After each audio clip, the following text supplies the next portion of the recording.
क्या आपने कभी सोचा है, मेहनत तो आप भी करते हैं, फिर भी कुछ लोग बहुत आगे क्यों निकल जाते हैं? क्या फ़र्क है आपके और उनके बीच? फ़र्क है सिर्फ एक चीज़ का, फोकस। ये ऑडियो बुक आपको बताएगी कि ध्यान भटका हुआ हो तो प्रतिभा बेकार हो जाती है, और ध्यान केंद्रित हो जाए तो साधारण इंसान भी असाधारण बन जाता है। यह कहानी है आपके भीतर छुपी उस शक्ति की जिसे अब तक आपने सही दिशा नहीं दी। स्वागत है फोकस की शक्ति में।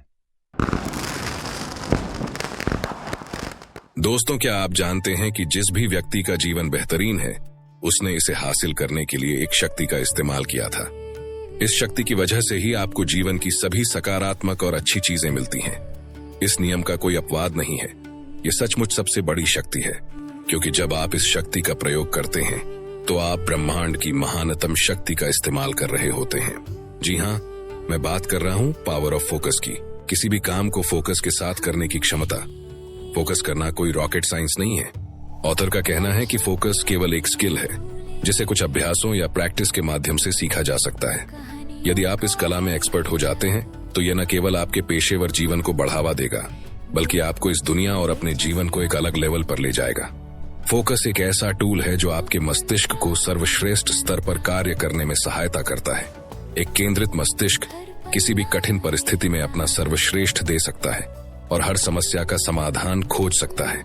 यह आपको क्रिएटिव बना देता है और आप किसी भी चीज को तेजी से सीख सकता है। अगर मैं आपसे पूछूं, क्या आप सूरज की रोशनी में कागज का एक टुकड़ा जला सकते हैं? शायद नहीं। लेकिन जब आप एक मैग्नीफाइंग ग्लास का उपयोग करते हैं और उसे कागज के टुकड़े के ऊपर रखते हैं तो कुछ समय बाद कागज जलने लगता है। यह कैसे हुआ? सूरज की सारी किरणें मैग्नीफाइंग ग्लास के माध्यम से कागज के टुकड़े पर केंद्रित होने और कंसंट्रेटेड एनर्जी के कारण उसमें आग लग गई। यही बात मानव मस्तिष्क पर भी लागू होती है। एक फोकस्ड माइंडसेट के साथ आप अपने मस्तिष्क का उपयोग उसकी सर्वोच्च क्षमता तक कर सकते हैं, जिससे आपको कहीं भी किसी भी चीज को करने की अद्भुत दक्षता प्राप्त होगी। इससे कोई फर्क नहीं पड़ता कि आपका पेशा क्या है, चाहे आप एक स्टूडेंट हों, लेखक, बिजनेसमैन, वकील, डॉक्टर या कारीगर। हर किसी को फोकस्ड रहना आवश्यक है। फोकस ही वह मुख्य उपकरण है जिससे आप अपने क्षेत्र में महानतम उपलब्धियां प्राप्त कर सकते हैं। जैसा कि आपने सुना होगा, quality is more important then quantity. Quality quantity से बेहतर होती है, इसलिए गुणवत्तापूर्ण कार्य अधिक महत्वपूर्ण है। यह अधिक महत्वपूर्ण है कि आप अपने काम पर कितने फोकस्ड और प्रभावी रहे, बजाय इसके कि आपने उसमें कितने घंटे मेहनत की और कितने घंटे ध्यान भटकाया। आपके काम की क्वालिटी इस बात पर निर्भर करती है कि आपने उसमें कितना फोकस लगाया। यह आपके काम में स्मार्ट तरीके से काम करने का एक हिस्सा है। इस किताब के माध्यम से मैं आपके साथ शेयर करूंगा कि आप कैसे फोकस्ड रह सकते हैं। मैं न केवल सिद्धांतों के बारे में बात करूंगा, बल्कि आपको प्रैक्टिसेस और एक्सपेरिमेंट्स भी बताऊंगा, जिनके माध्यम से आप फोकस्ड होकर अपने जीवन में अपने सारे लक्ष्य अचीव कर सकते हैं और जो चाहे वो पा सकते हैं। अगर आप भी अपने लाइफ में फोकस्ड होकर जो चाहे वो अचीव करना चाहते हैं तो इस वीडियो को अंत तक देखना और एक भी पॉइंट मिस मत करना। 3, 2, 1 करते हैं। चैप्टर नंबर 1, बोरियत का आनंद लें। जब हम बोरियत महसूस करते हैं तो हम इसे 1 मिनट के लिए भी सहन नहीं कर पाते। याद करें कि जब आप बोर महसूस करते हैं तो क्या करते हैं? हम कोई भी और हर वो चीज करते हैं जिससे हम बस समय बिता सकें। जब हमें बस स्टॉप पर किसी का इंतजार करना पड़ता है तो हम तुरंत अपना फोन निकाल लेते हैं और सोशल मीडिया पर स्क्रॉल करने लगते हैं। घर पर हम टीवी देखना शुरू कर देते हैं, भले ही स्क्रीन पर कुछ भी चल रहा हो। इस प्रकार का व्यवहार एक अनुशासनहीन और विचलित मन का संकेत है, जो लंबे समय तक ध्यान केंद्रित नहीं कर सकता। यदि आप बोरियत सहन नहीं कर सकते और इसे दूर करने के लिए कुछ भी करते हैं तो यह धीरे धीरे आपके धैर्य रखने की क्षमता को नष्ट कर देता है, और धैर्य का सीधा संबंध ध्यान केंद्रित करने से है। यदि आपके पास धैर्य नहीं है तो आप फोकस्ड नहीं रह सकते।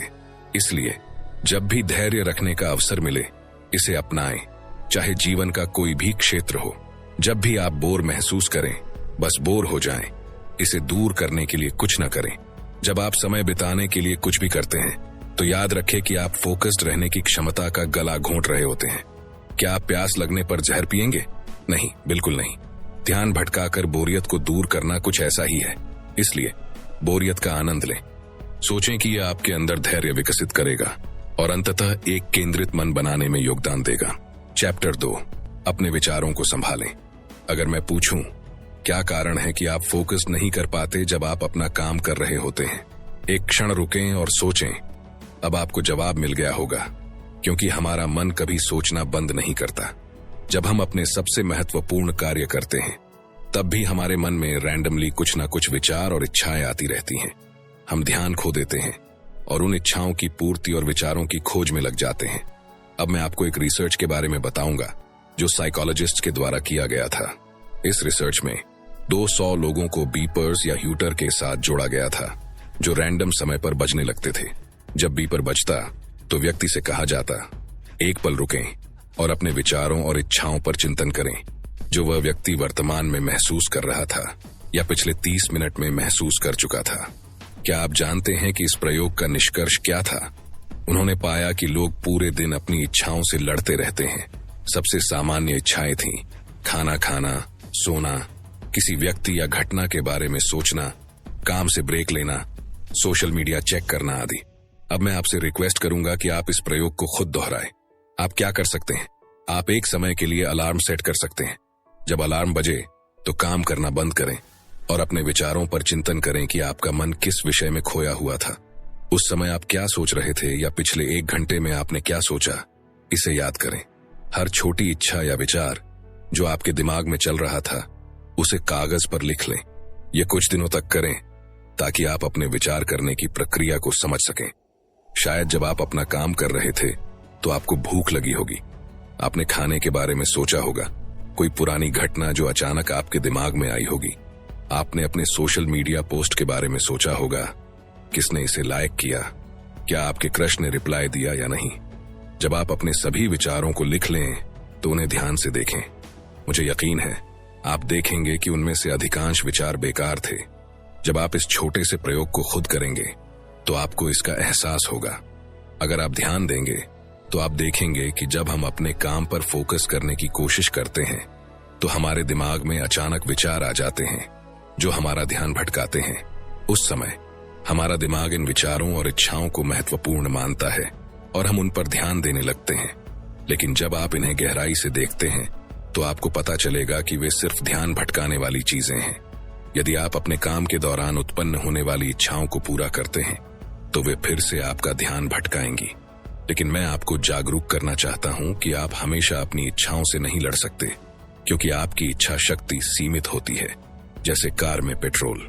जब आप किसी चीज के खिलाफ अपनी इच्छा शक्ति का उपयोग करते हैं तो यह समय के साथ घटती जाती है। इसलिए आप हमेशा अपने विचारों और इच्छाओं के खिलाफ लड़ाई नहीं जीत सकते। इच्छाओं से लड़ने के बजाय अपनी सोचने की आदतों को समझदारी से चेंज करें। चूंकि अधिकांश विचार उस समय बेकार होते हैं, इसलिए जब आप अपना महत्वपूर्ण कार्य कर रहे हों और कोई विचार आपके दिमाग में आए तो उससे न लड़ें और न ही उसे नजरअंदाज करें, बल्कि उस विचार को एक टैग दें। जब भी कोई बेतरतीब विचार आए तो खुद से जोर से कहें, इसके बारे में सोचना अभी जरूरी नहीं है। जब आप ऐसा करते हैं तो आपका दिमाग इस बात से अवगत हो जाता है।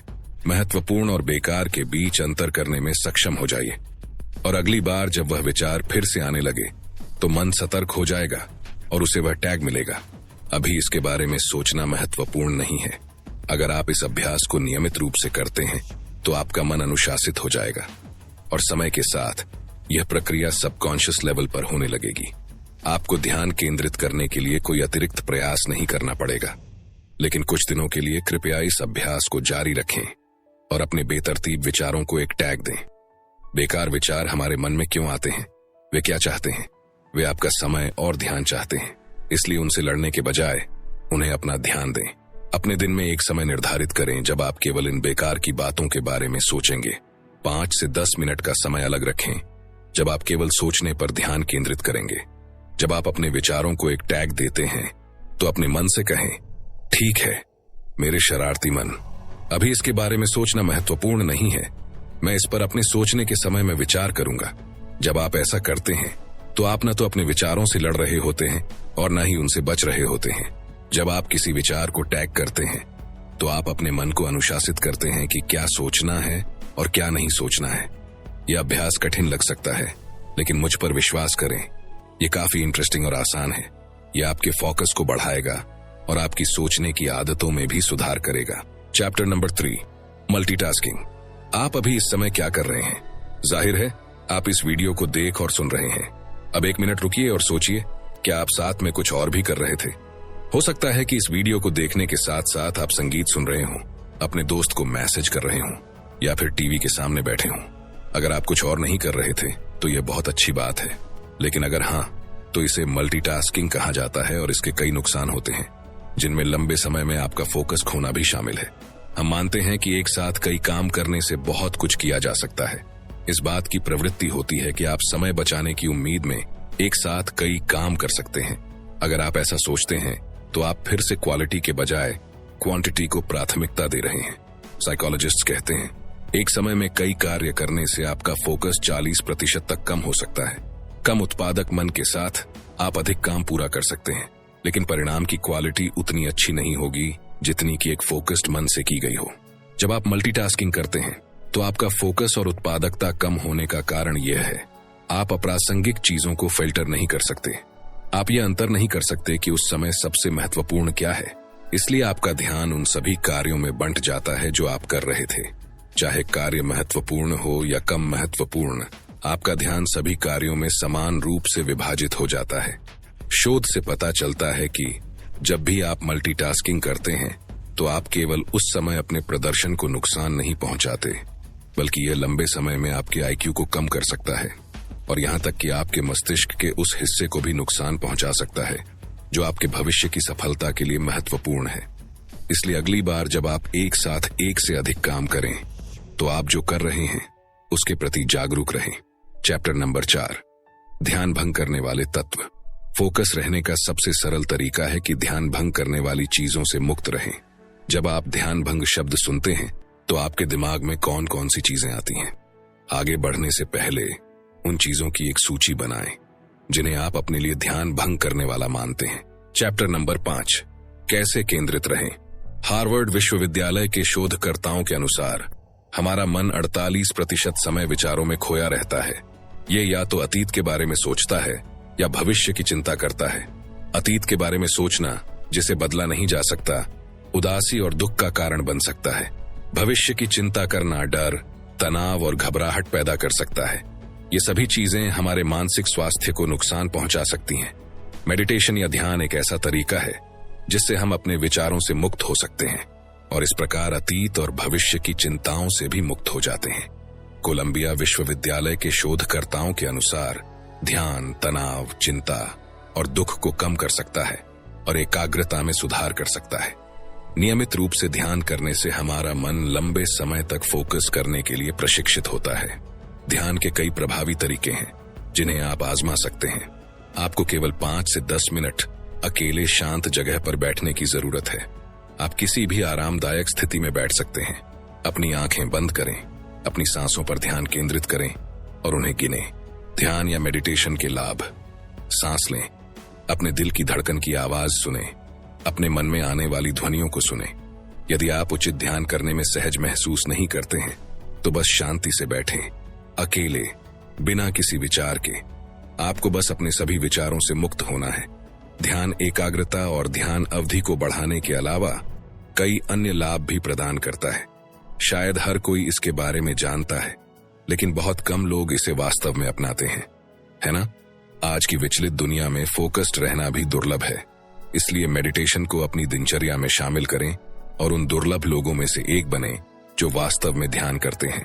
शारीरिक व्यायाम या फिजिकल एक्सरसाइज के लाभ। शोध से पता चलता है कि नियमित शारीरिक व्यायाम करने से आपका मानसिक स्वास्थ्य भी बेहतर होता है। नियमित रूप से व्यायाम करने से एकाग्रता और स्मरण शक्ति में सुधार होता है। यह आत्म प्रेरणा सेल्फ मोटिवेशन को भी बढ़ाता है। फिजिकल एक्सरसाइज मस्तिष्क में सेरोटोनिन, नॉरेपिनेफ्रिन और डोपामिन के स्तर को बढ़ाती है, जो सभी एकाग्रता को प्रभावित करते हैं। मेडिटेशन के साथ साथ अपने दैनिक जीवन में व्यायाम को भी शामिल करें। जब आप अपने काम की शुरुआत करने वाले हों तो 1 से 2 मिनट के लिए फिजिकल एक्सरसाइज करें। केमिकल स्रावित होंगे जो आत्म प्रेरणा, एकाग्रता और ध्यान अवधि को बढ़ाएंगे। Attention restoration theory. इस सिद्धांत के अनुसार जब आप लंबे समय तक काम करने के बाद महसूस करते हैं कि आप ध्यान केंद्रित नहीं कर पा रहे हैं, तो कुछ मिनटों के लिए छोटा सा ब्रेक लें, लेकिन ऐसा कुछ भी न करें जिसमें कॉन्शियसनेस की आवश्यकता हो। प्राकृतिक वातावरण और कल्पना का उपयोग करें। आप टहल सकते हैं या बस आराम कर सकते हैं। कुछ मिनटों के बाद जब आप ऊर्जावान महसूस करें तो आप अपने कार्य को फिर से शुरू कर सकते हैं। अटेंशन रेस्टोरेशन थ्योरी यह दावा करती है कि प्राकृतिक वातावरण में टहलना आपके ध्यान केंद्रित करने की क्षमता को बढ़ा सकता है। जब भी संभव हो, यदि आपको ध्यान केंद्रित करने में कठिनाई हो रही हो तो प्रकृति में थोड़ा टहलें। कल्पना का उपयोग करें, इच्छा शक्ति का नहीं। जैसा कि पहले बताया गया था, आपकी इच्छा शक्ति मीन्स विल पावर सीमित होती है। आप इसे लंबे समय तक उपयोग नहीं कर सकते। इसके बजाय आप अपनी कल्पना इमेजिनेशन का उपयोग कर सकते हैं। स्वयं को एक फोकस्ड व्यक्ति के रूप में कल्पना करें। अपने भीतर विश्वास रखें कि आप ध्यान केंद्रित करके वह सब कुछ प्राप्त कर सकते हैं जो आप चाहते हैं। प्रतिदिन आईने के सामने जोर से कहें, मैं एक फोकस्ड व्यक्ति हूं, मैं लंबे समय तक ध्यान केंद्रित कर सकता हूं। जब आप ये शब्द कहें तो उनके सकारात्मक परिणामों की कल्पना करें। मुझ पर विश्वास करें, जब आप इस तरह की पागल चीजें करते हैं तो कुछ जादुई घटित होता है। हमारे शब्द शक्तिशाली होते हैं। हम वही बन जाते हैं जो हम खुद से कहते हैं। इसलिए इस शब्दों की शक्ति का उपयोग करें और फोकस के मास्टर बने। ये सभी बताई गई रणनीतियां बहुत सरल और आसान हैं। आपको बस नियमित रहना होगा। इन रणनीतियों का 1 महीने तक अभ्यास करें। उसके बाद सब कुछ अवचेतन स्तर पर चला जाएगा। आपको कोई प्रयास करने की आवश्यकता नहीं होगी। फोकस अपने आप आपके मन का एक गुण बन जाएगा। यदि आपने फोकस्ड होने की इस कला में महारत हासिल कर ली तो आप दुनिया के सबसे दुर्लभ लोगों में से एक बन जाएंगे। और हमेशा याद रखें, जो दुर्लभ है वही मूल्यवान है। तो दोस्तों, ये थी द आर्ट ऑफ फोकस, इस बुक की कंप्लीट बुक समरी। अगर आप इस बुक को खरीदना चाहते हैं तो इस बुक की लिंक डिस्क्रिप्शन में मिल जाएगी। दोस्तों, मुझे उम्मीद है ये वीडियो आपको पसंद आया होगा। आपको ये वीडियो कैसा लगा कमेंट सेक्शन में जरूर बताना। अगर आपको इस वीडियो से कुछ वैल्यू मिली हो तो इसे लाइक कर देना